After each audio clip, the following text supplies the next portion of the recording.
गिरीश महाजन यांनी अधिकाऱ्यांना धारेवर धरलेत. अखेर नाशिक महापालिकेला जाग आले.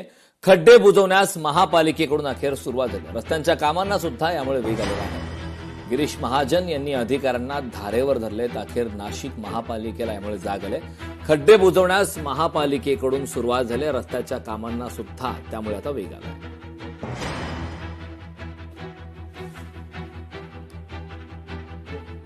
मागच्या काही दिवसांपासून ज्या प्रकारच्या घडामोडी आपण पाहतोय की नाशिकमध्ये मोठ्या घटना घडल्या, अनेकांना आपल्या प्राण गमावे लागले खड्ड्यांमुळे, आणि त्याच निमित्ताने आता गिरीश महाजन यांनी अधिकाऱ्यांना धारेवर धरलेत. अखेर नाशिक महापालिकेला जाग आली.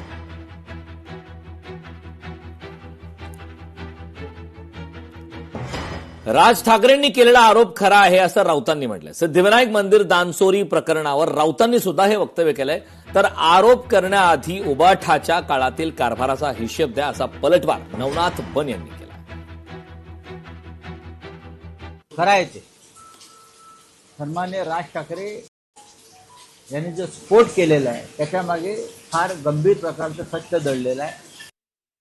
ज्या वेळेला उद्धवजी ठाकरे मुख्यमंत्री होते, आदेश बांदेकर यांच्यावर देखील सिद्धिविनायक मंदिरा प्रकरणात आरोप झालेत आणि स्वतः उपमुख्यमंत्री एकनाथजी शिंदे यांनी भर सभेमध्ये त्याबद्दल आरोप केलेत. संजय राऊत आधी आपल्याकडे जेव्हा सिद्धिविनायकचा ट्रस्ट होता त्यावेळेला भरतीमध्ये किती घोटाळा केला, त्यावेळेला दानपेटीमध्ये किती चोरी केली, याचा खुलासा आधी महाराष्ट्राला करा.